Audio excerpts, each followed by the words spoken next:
Nah, ini masuk lah ya ke tenaga apa tenaga lagi ke human resource-nya ya, ke HR-nya. Wajar sih gitu ya. Ya kurang lebih ini sama lah ya, kurang lebih pekerjaan saya mungkin kurang lebihnya mirip-mirip gitu ya. Ini dari mulai pertama gitu ya, dari mulai merekrut gitu ya, kemudian keterlibatan dan kedisiplinan karyawan gitu ya, memberikan sanksi gitu ya, proses memberhentikan karyawan gitu ya. Kemudian melakukan pendampingan pengenalan lingkungan, kayak semacam apa ya, ospek lah ya gitu ya, ibaratnya kayak gitu, pengenalan lingkungan kerja gitu ya. Kemudian proses juga transisi, seleksi karyawan gitu, asesmen gitu ya, kemudian emosi promosi, dan juga apa yang dibutuhkan karyawan apa sih gitu ya, itu jadi bagian HR juga gitu. Kemudian menginput data karyawan, kalau di BPJS Kesehatan itu kalau untuk HRD-nya sebutannya nama sistemnya EDABU ya. Kalau untuk tenaga kerjaan itu di sistem HRD-nya itu yang dari tenaga kerja namanya SIPP ya. Itu melaporkan karyawan yang telah habis kontrak. Jadi habis kontrak ini kita melaporkan gitu ya ke BPJS, dan juga ke sekarang tuh yang baru lagi ke Dinas Tenaga Kerja ya, itu di aturan barunya ya. Kemudian menangani kecelakaan kerja dan melaporkan kejadian kecelakaan kerjanya ke BPJS. Kita itu melaporkan tuh ada dua tahap ya. Kalau saya yang pernah tahu tuh ada tahap satu, tahap dua. Kemudian membuat perjanjian kerja karyawan baru bisa pakai WT, bisa pakai WTT ya. Kalau sekarang di apa dinas di PDAM ini, PDAM Karawang ini ada PKWTT juga ya, ataupun yang apa perjanjian kerja waktu tidak tertentu gitu ya, ataupun karyawan tetap lah bahasa gitu. Kalau PKWT apa kalau PKWT kan apa perjanjian kerja waktu tertentu ya. Jadi ada sekian bulan, ada sekian tahun, itu tergantung dari kesepakatan karyawan dan pemberi kerja gitu ya. Kemudian melakukan sosialisasi penegakan peraturan dan tata tertib perusahaan. Biasanya perusahaan itu ada namanya peraturan perusahaan, itu wajib di entah itu berpanjang ataupun di apa ya sebutannya di, apa ya update lah ya, di update selama 2 tahun sekali gitu ya. Itu kita melaporkan ke dinas kerja gitu ya. Kemudian eh, apa mensosialisasikan juga gitu ya, mensosialisasikan ke karyawan-karyawan kita. Kemudian membuat database karyawan, melakukan update database. Di saya juga udah ada sistem Hirisnya ya, apa informasi sistem itu juga udah ada. Itu memudahkan sekali dalam melaksanakan apa ya database dan apa ya absensi lah ya, absensi karyawan. Kemudian melakukan update MOU perusahaan. Kalau di PDM saya nggak melaksanakan, tapi kalau yang di tempat kemarin saya melaksanakan ya, itu biasanya update antara perusahaan A dan perusahaan B dengan perusahaan kita gitu, atau perusahaan saya gitu yang saya naungi gitu. Dan mentraining pekerja ini dilakukan waktu pas kemarin ya di apa yang magangan, itu ada apa ya kayak semacam kita tuh disuruh apa namanya ada sistem evaluasi gitu ya, evaluasi. Jadi kayak semacam kayak semacam apa ya ada evaluasinya lah gitu ya. Nah ini pekerjaan yang diberikan pengetahuan tentang perusahaan maupun tanda nama di perusahaan, berikan pengetahuan tentang divisi yang tempati. Kemudian dalam pelatihan juga diberikan tes gitu, ada soal pretest sebelum pelaksanaan, kemudian ada soal post testnya setelah pasca pelatihan. Setelahnya itu beresnya itu ada kuesioner evaluasi. Nah ini yang bakal kita bahas ya tadi, pengenalan sedikit lah ya, apa selama saya bekerja apa aja sih lakukan gitu ya. Ini yang bakal kita bahasnya ada fungsi utama HR, rekrutmen dan seleksi, pelatihan dan pengembangan, manajemen kerja, sama terakhir itu kompensasi dan manfaat gitu ya. Pengenalan-pengenalan lah ya. Nah ini yang pertama lah ya, kita bahas apa sih imunitas itu. Imunitas itu lembaga adalah divisi atau bagian yang sangat penting dari suatu organisasi atau perusahaan gitu ya. Mereka penopang dari kesuksesan suatu perusahaan. Tugasnya adalah mengatur segala sesuatu yang berhubungan dengan tenaga kerja. Nah, apa ini macam-macam lah ya aturannya, bisa semacam menjadi ya mengurus database-nya ataupun sampai ke arah pengembangan apa namanya pengembangan karyawan itu sendiri gitu ya, macam-macam. Yang jelas HR itu berhubungan banget sama karyawan di suatu perusahaan gitu lah ya. Nah, fungsi utamanya apa gitu ya? Fungsi utamanya membuat karyawan lebih kompeten dengan mengembangkan keterampilan dan pengetahuan karyawan gitu ya. dari aspek keterampilan, pengetahuan, dan sikap itu mengatur dan membina manusia sebagai sistem organisasi melalui program terencana. Jadi ada program pembinaannya biasanya gitu ya, apa yang akan di training gitu ya. Nah, secara sederhananya ini ringkasnya sih ini aja empat ini ya. Merekrut dan menyeleksi, melatih dan mengembangkan, manajemen kinerja, atau biasanya kalau teman-teman yang udah kerja atau nih KPI gitu ya. Jadi ada produk ukurnya, apa aja yang diukur itu macam-macam ya. Bisa dari apa absensi, bisa dari apa namanya keterlibatan di aktivitas kita gitu ya, keterlibatan selama bekerja gitu ya, kinerjanya lah ya gitu ya. Macam-macam lah ada elemen-elemennya itu masing perusahaan apa bisa beda-beda gitu ya. Kemudian menentukan gaji dan mengukur skala upah. Itu sebutannya apa ya? Struktur dan skala upah susu lah ya. Struktur upah dan skala upah SUSW susu sebutan. Nah, ini yang perlu teman-teman tahu untuk kalau untuk fresh graduate ataupun yang pernah wawancara kerja gitu. Ini kenapa saya ini untuk bisa kerja itu stepnya panjang banget ataupun kok lama banget sih dari misalnya iklan terus kemudian kok nggak dipanggil-panggil gitu ya. Misalnya udah ngeklik lama berapa lama kemudian nggak dipanggil-panggil itu kenapa gitu. Nah ini ada ternyata ada prosesnya yang harus dilalui dulu gitu ya. Berapa banyak sih stepnya? Stepnya itu ada 8 step ya. Pertama itu ada iklan lowongan kerja gitu ya. Terus dari job portal, semacam job apa job street segala macam lah ya, teman-temannya gitu ya, teman-teman job street. Kemudian LinkedIn gitu ya dan ya yang lain lah ada. Pokoknya itu gimana caranya biar teman-teman tahu iklannya itu gitu. Kemudian yang kedua itu sortir nih, CV-nya disortir. Makanya ada namanya itu applicant tracking system ya. Jadi nggak mungkin juga HR itu melihat eh, orang per orang gitu ya. Jadi biar mempermudah itu mereka menggunakan ATS gitu ya. Jadi biar gampang. Apa yang dibaca dari applicant tracking system ini yang pertama itu dia hanya membaca apa bahasanya huruf gitu ya, huruf-huruf yang kita tulis gitu itu dibaca banget sama sistemnya.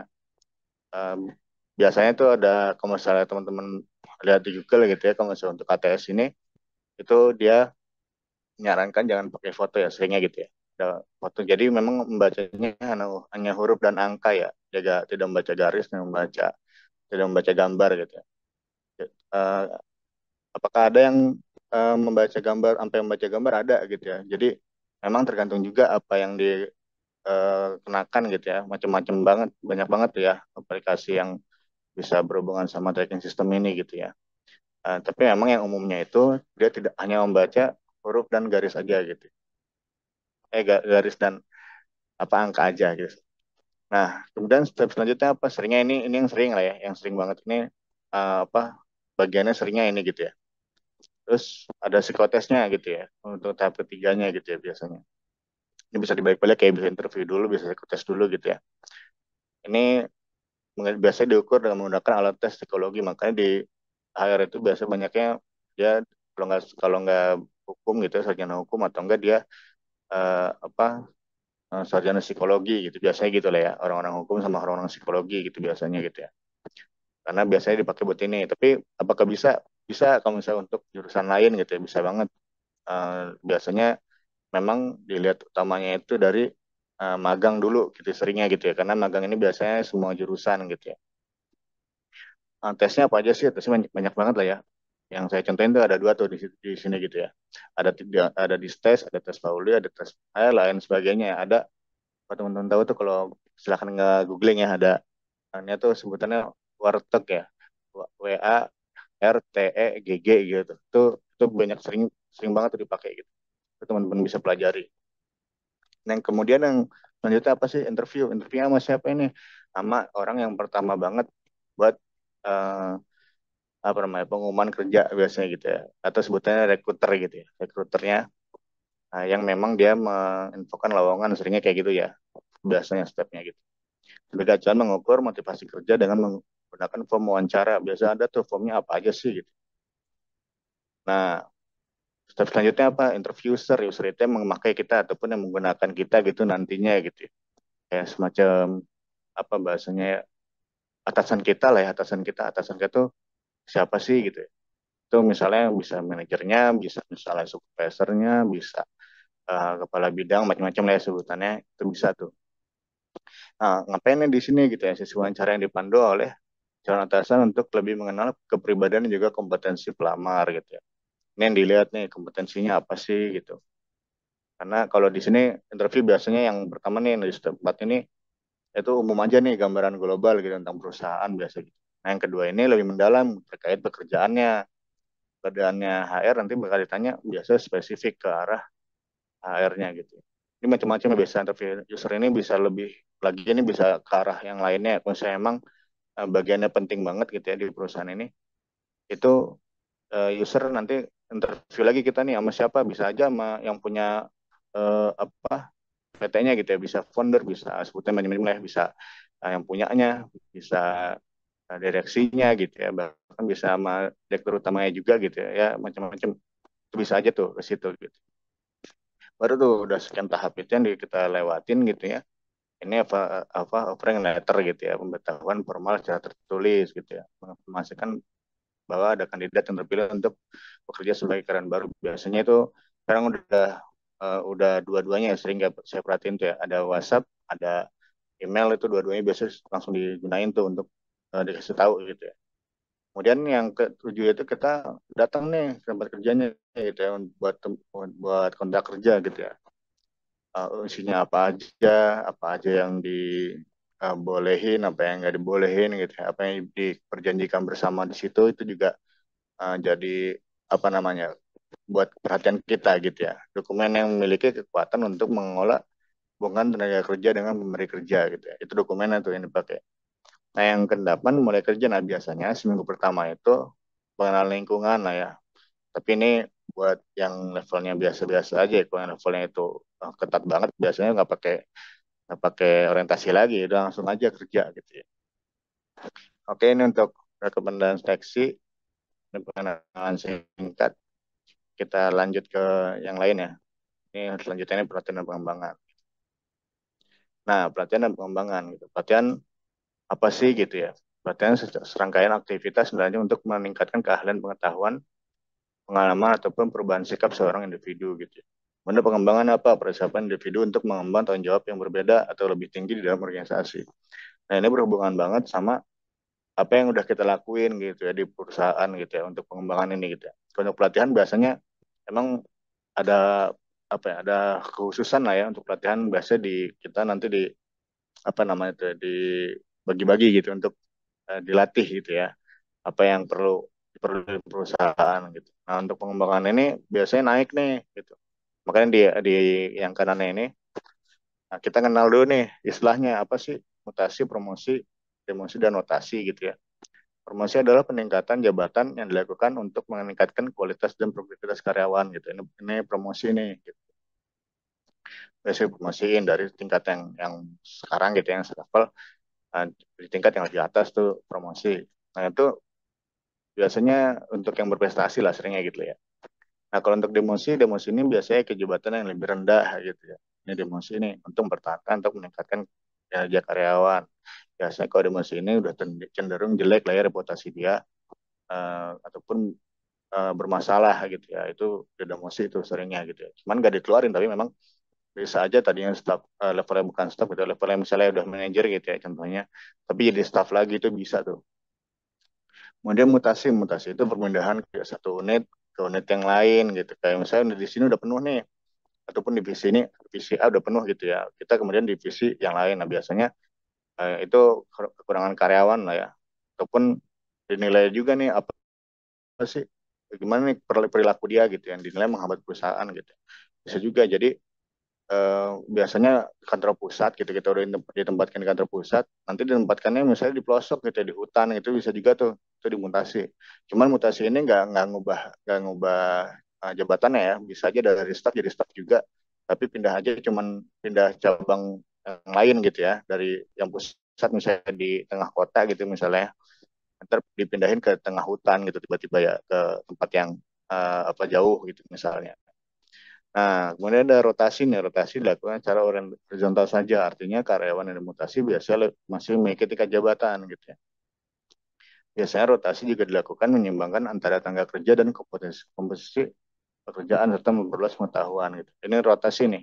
Jadi rotasi hal yang biasa ya. Bisa aja rotasi itu ada divisi yang jadi hilang gitu ya. Tadinya ada di divisi A gitu ya. Terus jadi nggak ada itu bisa. Misalnya jadi bisa berubah gara-gara apa struktur organisasi di apa namanya di perusahaan yang berubah nih misalnya gitu ya STK lah ya struktur organisasi di sananya gitu ya.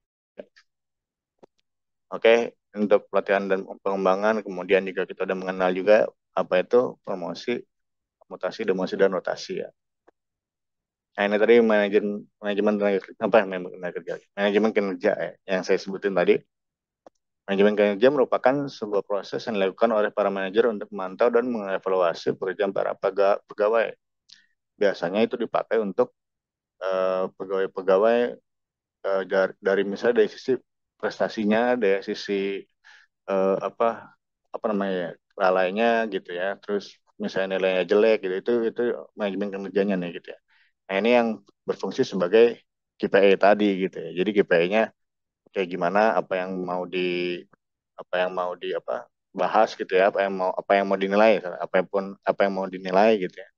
Itu dilakukan di sini gitu ya, manajemen kinerja dari masing-masing manajer gitu ya.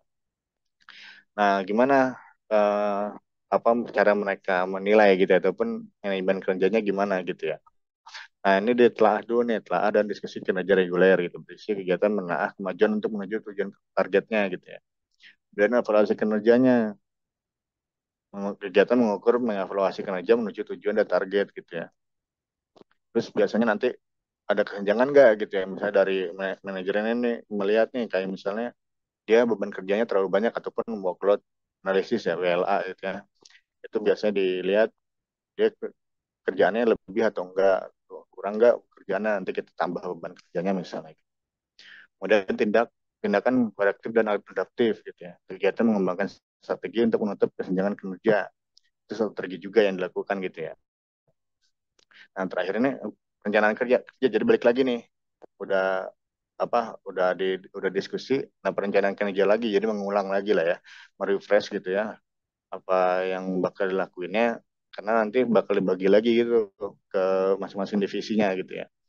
Merupakan kegiatan menetapkan dan membuat kesepakatan tujuan dan target kinerja gitu ya. Jadi biasanya ada SOP-nya, masing-masing divisi itu punya SOP-nya, apa yang akan dilakukannya. Ini yang jadi manajemen kerja keseluruhan gitu. Nah ini kompensasi dan benefit. Teman-teman mungkin udah familiar banget ya dengan apa bahasan ini gitu ya. Kompensasi itu apa, manfaat itu apa gitu ya. Kompensasi adalah suatu bentuk pertukaran antara karyawan dengan perusahaan. Yang tadi itu yang apa sih yang contohnya ini nih. Jadi ada gaji, tunjangan dan intensif nih. Jadi teman-teman ini yang didapatkannya secara apa sebutannya? Secara nilai ya, secara uang lah bahasa gitu ya. Gaji, tunjangan dan insentif ya. Jadi secara yang dapatkannya itu uang gitu ya. Jadi yang diperolehnya itu gitu ya. Kalau misalnya benefit apa gitu ya, manfaat ke benefit gitu ya. Ini yang tidak melekat gitu ya. Jadi nggak berbentuk uang biasanya, fasilitas. Kalau dibuat ya teman-teman perhatikan juga itu ada asuransi, cuti, fasilitas lainnya tuh. Itu biasanya tuh di hak-hak kita gitu lah ya. Tapi itu sifatnya bukan uang gitu ya. Itu bukan uang gitu. Nah, yang dibedakannya nanti ada perbedaan juga ya. Jadi kalau misalnya di benefit itu kebijakan potongan pajak tuh, itu yang digaris bawahi ya. Jadi ada terhadap manfaat cenderung rendah gitu ya. Jadi potongan pajaknya biasanya rendah tuh ya. Kalau untuk gaji biasanya ada. Nah, ntar kita bahas nih dari perbedaannya apa sih gitu. Nah, ini perbedaannya ya. Yang tadi saya bilang kompensasi definisinya itu tadi ya. Kompensasi meliputi gaji pokok yang terima karyawan. Kemudian benefit itu meliputi penghargaan dalam selain bentuk uang gitu ya. Kemudian bentuknya kalau misalnya kompensasi itu uang atau lainnya. Kemudian benefit itu selain uang gitu ya. Sifatnya itu langsung kalau kompensasi kayak semacam mengganti uang lelah kita lah bahasa gitu. Kalau untuk benefit itu selain uang gitu ya tadi gitu ya. Sifatnya langsung gitu ya. Yang benefit tidak langsung gitu ya. Kalau pajak itu menjadi objek pajak penuh dan ataupun sebagian gitu ya. Kalau untuk dokumentasi. Kalau untuk benefit ini sebagian menjadi objek pajak, sebagiannya bebas pajak. Ada juga yang nggak apa yang nggak ada pajaknya ya. Nah, kalau kompensasi apa sih tujuannya? Tujuannya menarik dan menjaga karyawan yang dibutuhkan gitu. Itu biasanya menjaga dari apa sih lepas lah ya, lepas karyawan ini lepas gitu. Kalau untuk benefit apa? Memotivasi gitu ya. Gunanya untuk motivasi karyawan agar meningkatkan kinerja. Nah, ini ada sedikit tambahan lagi ya dari saya. Bentar,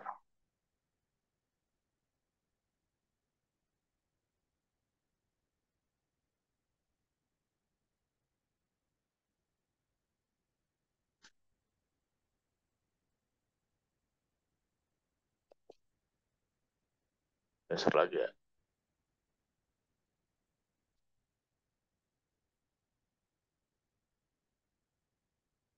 Nah, ini nanti kalau ada yang nanya nih ya, kalau yang nanya saya jawab dulu nih. Maksudnya yang nanya apa sih bedanya admin hire sama HR generalis gitu ya.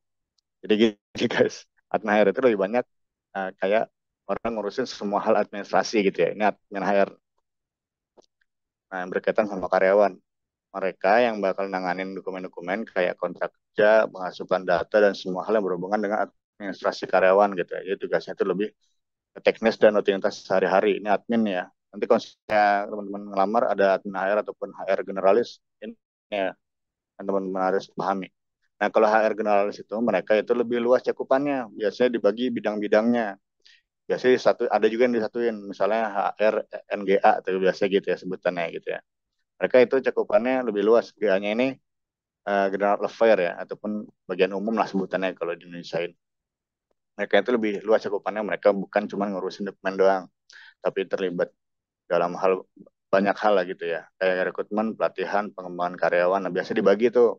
Kalau di yang tempat saya yang di Mutusana Karya Mandiri itu dibagi tuh saya kedapatan di bagian rekrutmen dan training gitu ya.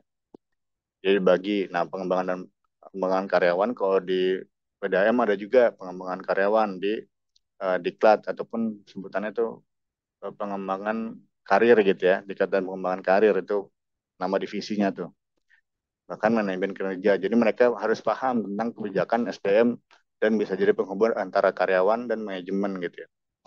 Generalis nih kayak multitasking gitu lah ya di dunia HR gitu. Nah, admin HR nih. Jadi ini biasanya yang paling umum banget itu sering banget ditemuin itu admin HR lah ya.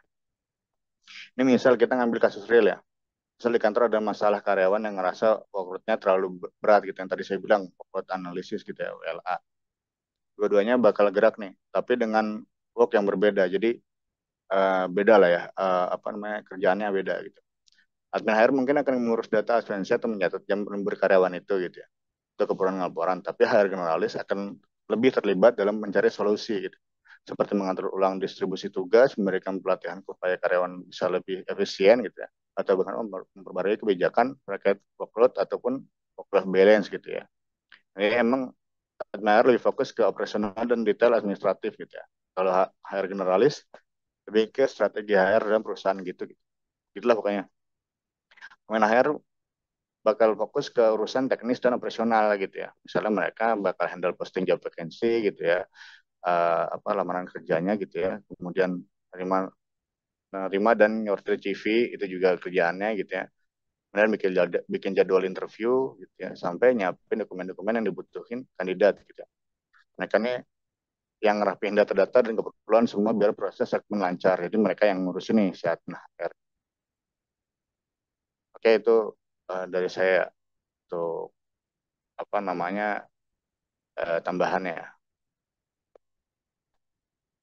Oke, itu mungkin cukup dari saya.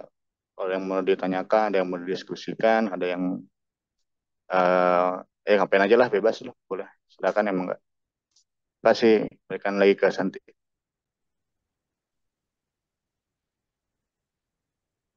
Baik, terima kasih banyak Bapak Hasbi atas pemaparan materi webinar pada malam hari ini yang sangat luar biasa sekali. Selanjutnya kita akan masuk sesi tanya jawab. Tapi sebelum itu saya akan kirimkan link daftar hadir dan link sertifikat. Bapak, Ibu, dan teman-teman yang ingin mendapatkan sertifikat bisa juga mengisi link yang akan saya kirimkan di kolom chat.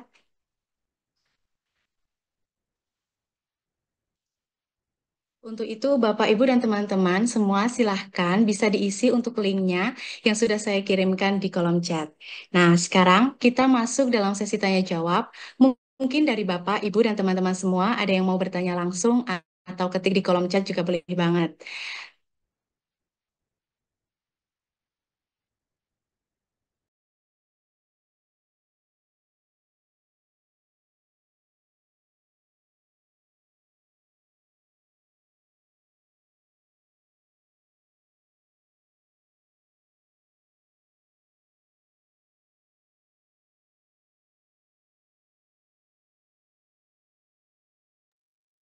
Mari Bapak, Ibu, dan teman-teman semua yang ingin bertanya.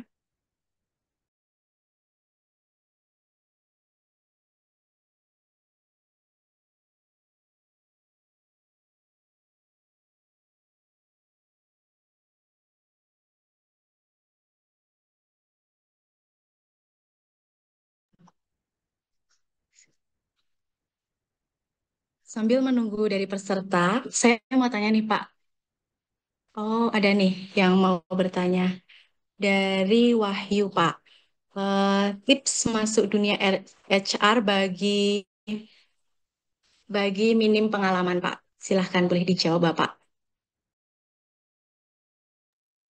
Ya, kalau untuk yang minim pengalaman, terutama juga bukan yang jurusan tadi, ya bukan psikolog dan hukum, itu bisa banget dicoba di sisi pemagangan lah ya.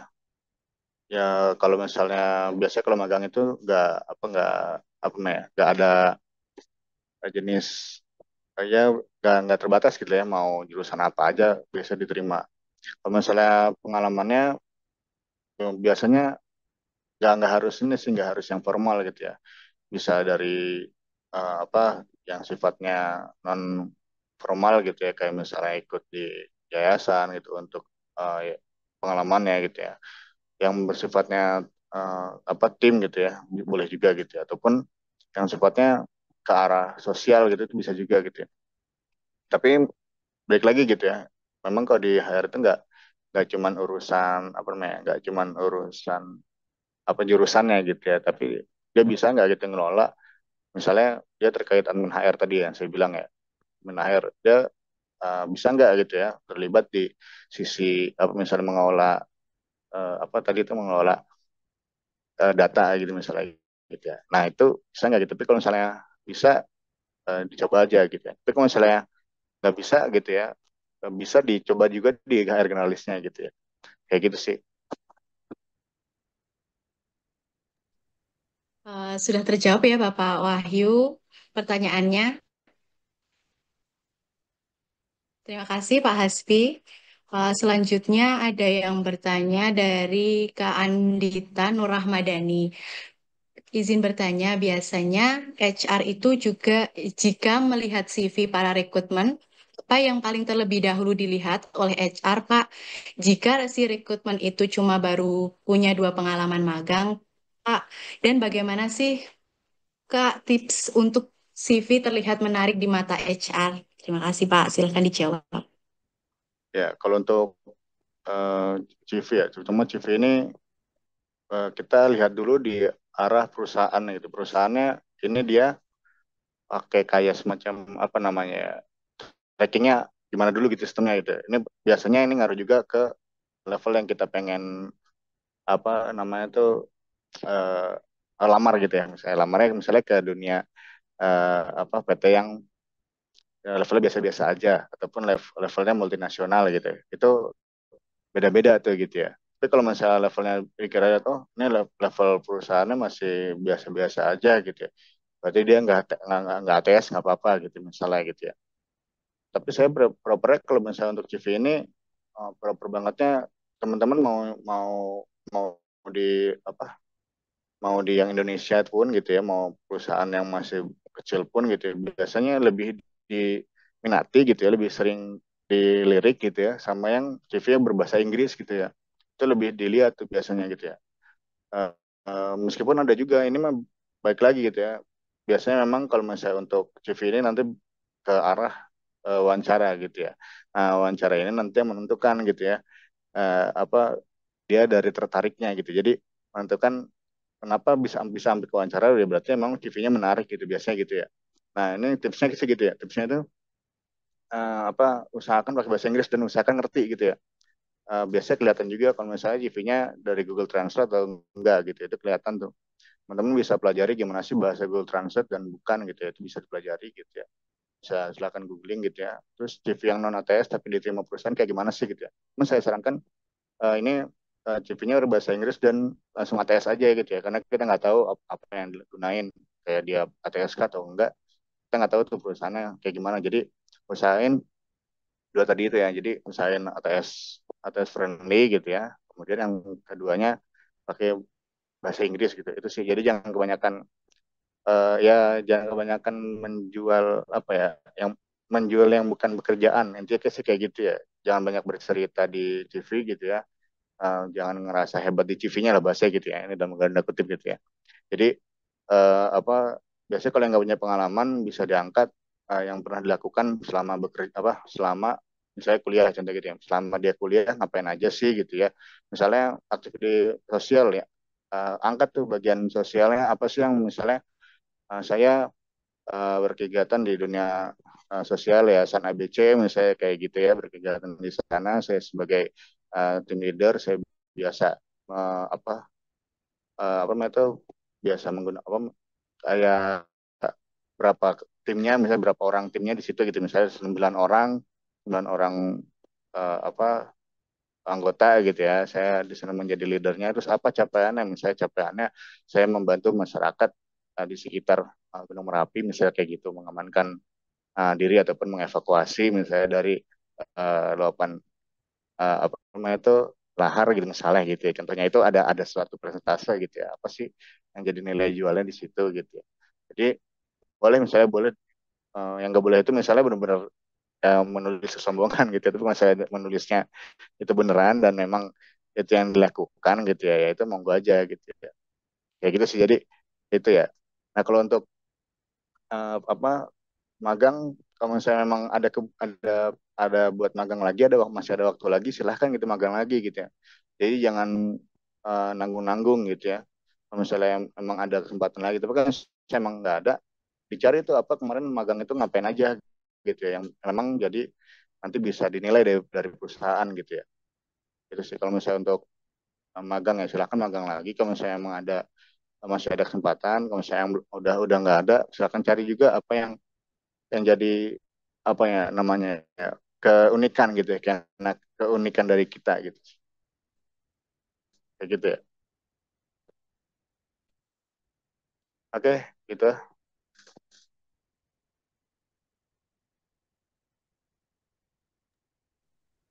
Sudah terjawab ya, Kak, Kak Andita Nur Ramadhani. Eh, Terima kasih Pak Hasbi atas jawabannya.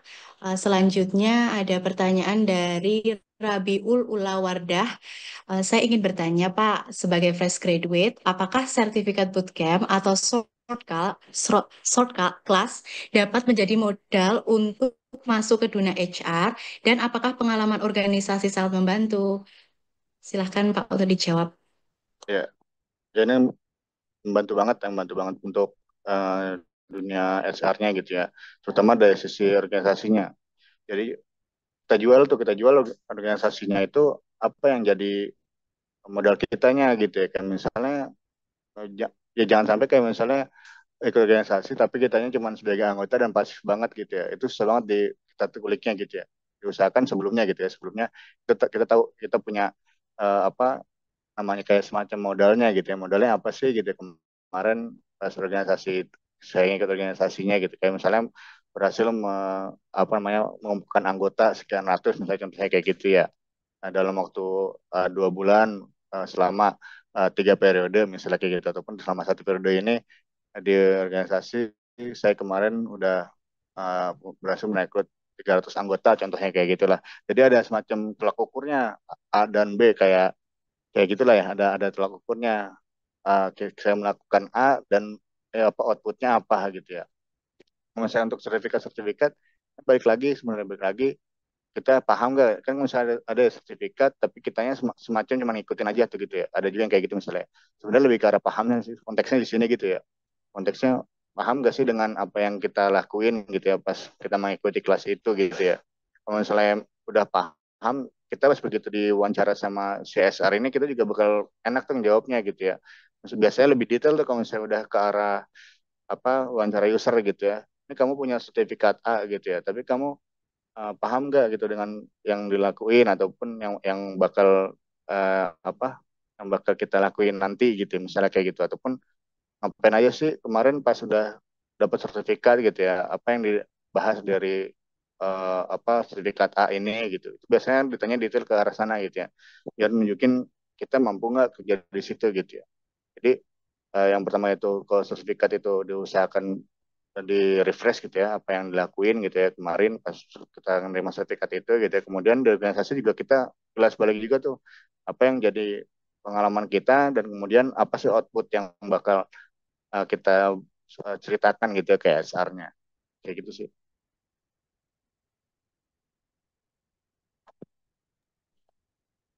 Baik, terima kasih Bapak. Eh, sudah terjawab ya Bu pertanyaan sudah terjawab ya Kak Robiul Ulawardah. Terima kasih Bapak Hasbi atas jawaban. Mungkin ada lagi Pak Hasbi, saya mau bertanya, kira-kira ingin dibatasi berapa pertanyaan lagi ya Pak? Antusias teman-teman cukup tinggi sekali nih Pak. Ini boleh ada dua lagi ya, saya lihat Iya. boleh ada dua lagi deh. Oke Pak. Untuk selanjutnya ini ada Kak Indri Aryuni. Saya lulusan SMK tahun lalu dan sudah 1 tahun di rumah, sudah cari loker melalui link yayasan BKK dan lain-lain. Tapi selalu ditolak Pak, padahal saya sudah memenuhi syarat. Apakah ada saran dari Bapak untuk saya agar bisa diterima HR dan bisa tampil maksimal saat nanti ada panggilan interview? Dan apa yang disukai HR saat interview? Silakan Ya, dijawab Pak. kalau untuk loker memang ini baik lagi ke rezeki lah ya. Saya selalu diungkapkan kayak gitu sekian. Memang kalau untuk wawancara interview ini kita kayak semacam belajar gitu ya, interview A ke interview B gitu ya. Itu emang biasa ya gitu. Jadi kita lihat nih cari rezekinya di mana gitu ya. Jangan jangan pantang menyerah aja gitu sebenarnya gitu ya. Jadi memang bukan disalahkan juga dari sisi HR-nya ya, ataupun disalahkan dari sisi kitanya ya. Tapi memang oh ya udah kalau misalnya emang sudah nggak diterima ya cari lagi di tempat lain gitu. Mungkin memang rezekinya bukan di situ gitu ya. Jadi memang diusahain cari lagi lah kayak gitu ya, cari lagi. Memang ada yang orang yang ada yang 1 kali doang percobaan, ada bahkan sampai yang 900 kali percobaan itu banyak banget ya kayak gitu. Jadi kalau misalnya apa kita bicara apa bahasa keuntungan gitu ya, untungan diri masing-masing gitu lah intinya kayak gitu ya. Jadi kalau misalnya untuk interviewnya gitu ya maksimalnya gimana bisa dimaksimalin, usahakan jujur di sisi pekerjaan gitu ya. Kalau misalnya untuk pekerjaan usahakan jujur jujur gitu ya, tapi kalau misalnya untuk dari sisi biasa itu ngejual, ada yang saya perhatikan gitu ya kalau selama saya waktu itu ikut interview juga gitu ya, ya biasanya kita menjual kesedihan gitu ya, jadi kayak gitulah. Kenapa menjelang kesedihan? Biasanya emang perusahaan itu masih melihat dari sisi dia butuh nggak sama kita gitu. Biasa kayak gitu ya. Jadi kalau misalnya memang teman-teman punya berita baik gitu ya, berita baik dari sisi keluarga dicari berita buruknya. Tapi misalnya bukan bukan bukan berarti harus cari ya maksudnya gitu. Tapi ini konteksnya kalau misalnya memang kita pengen banget gitu dan udah menyerah banget gitu ya, itu diusahain begitu gitu, dicari sisi itunya gitu. Jangan jangan diceritakan kalau misalnya misalnya nih misalnya bapak kita punya jabatan A punya jabatan B gitu ya, nah itu diusahakan jangan diceritakan gitu karena biasanya memang itu jadi suatu ketakutan juga untuk perusahaan. Nanti perusahaan kita jadi kenapa-napa gitu misalnya gitu ya, misalnya bapaknya di misalnya PNS di apa di perizinan misalnya kayak gitu ya. Nah, kan otomatis ada celah tuh, jadi orang bisa lihat gitu. Itu dari sisi sana, saya memikirin banget gitu ya. Jadi usahakan dicari ke sana ya gitu ya. Tapi kalau misalnya memang menemukan, bilang aja jujur aja gitu. Misalnya nanya misalnya gitu ya, ini bapak kamu punya jabatan di PT, PTA atau enggak, bapak kamu punya jabatan di PNS di sini gitu misalnya kayak gitu. Itu ya udah ceritakan aja apa adanya karena memang udah tahu gitu ya. Tapi kalau misalnya belum tahu gitu ya nggak usah dibicarain gitu ataupun ya sedikit lah sedikit bohong gitu ibaratnya kayak gitu misalnya ya. Memang itu realitanya kayak gitu ya. Saya bukan yang ngajarin bohong tapi yang jelas itu realitanya kayak gitu di sisi introvert itu emang ada suatu hal yang apa ya kebohongan lah kayak gitu.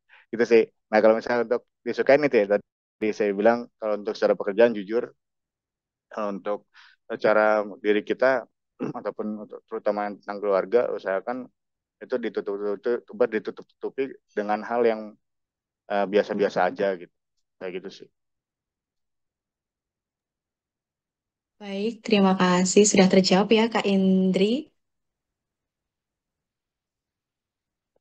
Baik, untuk pertanyaan yang selanjutnya dari Kak Niko, batas usia berapa seorang karyawan bisa merubah karir? Misalnya dari jabatan sebelumnya berprofesi sebagai data analis, kemudian yang bersangkutan ingin merubah karirnya menjadi seorang engineer di perusahaan berikutnya. Silakan Pak untuk dijawab. Ya ini kalau misalnya untuk merubah biasanya memang eh, untuk SR ini nggak cuman apa namanya nggak cuman ngelihat satu gitu biasanya dia bakal lihat yang dia lebih apa sih belang bentong gitu ya jadi kerjanya A terus pindah kerja B itu biasanya lebih dilihat. Nah, jadi yang misalnya dia HR terus kerjaannya gitu ya pindah ke PTA HR pindah ke PT B HR. Nah kenapa yang lebih yang belang bentong ataupun yang itu lebih disukain gitu ya. Ini bicara tentang kesukaan tidak kesukaannya juga. Karena memang kalau misalnya yang misalnya dia HR terus sampai berapa kali pindah perusahaan itu biasanya satu ada something gitu ya. Ini kenapa nih orang pindah-pindah tapi kok bagiannya sama terus gitu ya. Yang kedua itu nanti orang ini bisa kelihatan nih bisa ngelihat gitu celah dari HR yang bobrok lah bahasa gitu ya misalnya dia bergabung sama HR gitu ataupun nama divisi A gitu ya dia bisa kelihatan gitu ya dia bisa ngelihat bobroknya divisi ini gitu misalnya kayak gitu jadi memang itu mengumpat mengapa apa yang ngumpetin gitu ya mengumpetin dari sisi keburukannya gitu ya jadi kalau misalnya yang apa yang pindah-pindah kerjaan itu ataupun pindah-pindah divisi itu lebih disukai karena itu karena dia bisa dikatakan nggak bakal bisa belajar lagi dari sisi yang sama gitu ya. Nah, jadi tapi dalam konteks juga ini biasanya harus disertai dengan belajar gitu ya. Biasanya orangnya harus belajar dulu nih gitu ya. Belajar dulu apa yang pengen dilakuinnya gitu ya. Jangan sampai udah mah pengen pindah divisi terus nggak mau mempelajari terus nggak berusaha ngulik gitu ya. Biasanya nanti bakal ditanya kenapa pindah ke bidang ini gitu ya. Kenapa pindah ke bagian A, kenapa pindah ke bagian B itu bakal ditanya tuh. Nah, kalau misalnya kita nggak bisa jawab kan juga aneh gitu ya. Katanya mau pindah bagian, tapi kok nggak bisa jawab gitu ya. Untuk umur sih nggak ada ya. Kalau untuk usia nggak ada berapanya. Tapi yang jelas di Indonesia ini umumnya masa pensiunnya itu 56 sampai 58 ya. Kalau untuk teman-teman yang biasa ngurus BPJS Tenaga Kerja pasti paham tentang apa sekarang ini batas usia banyaknya itu batas usia pensiun itu 58 tahun gitu. Jadi selama itu selama masih bisa kuat masih masih kuat dan masih punya pengalaman yang bagus banget itu biasanya lebih digeluti gitu ya untuk karirnya gitu ya gitu sih kalau untuk ini jawabnya sekalian nih banyak banget nih pertanyaannya. Ini coba saya jawab dulu deh ini biar cepet ya ini kalau untuk luar negeri saya adanya yang buat barista tapi ini biasanya nggak semuanya bisa ada pengalaman harus 2 tahun untuk hari pertama kerja disiapin selain niat dan penampilan nggak harus kalau untuk bekerja itu yang hari pertama nggak harus penampilan nggak harus gimana gimana yang jelas kalau misalnya ada seragam pakai seragamnya kalau misalnya nggak ada usahain rapih bukan kemeja bukan kemeja bukan polo gitu ya bukan kaos usahain pakai kemeja penampilan dinilai banget pas saat interview dan saat pertama kali kalian bekerja gitu aja sih kalau untuk keterampilan dan kualitas membuat seorang hire hebat banyak banyak banget penampilannya apa aja, kualitasnya apa aja. Itu diiringi sama skill-skill dan kemudian sertifikat-sertifikat gitu ya. Ikutin banyak banyak pelatihan-pelatihan. Itu biasanya kan ada tuh biasa kalau untuk apa sebutannya nih PNSP ya. Biasanya ada buat untuk sertifikat BNSP itu diikutin kalau misalnya emang di bekerja di dunia HR. BNSP itu biasanya 3 tahun ya, eh, untuk badan yang mengurusi sertifikasi sertifikasi profesi gitu ya. Udah sih itu aja kalau untuk yang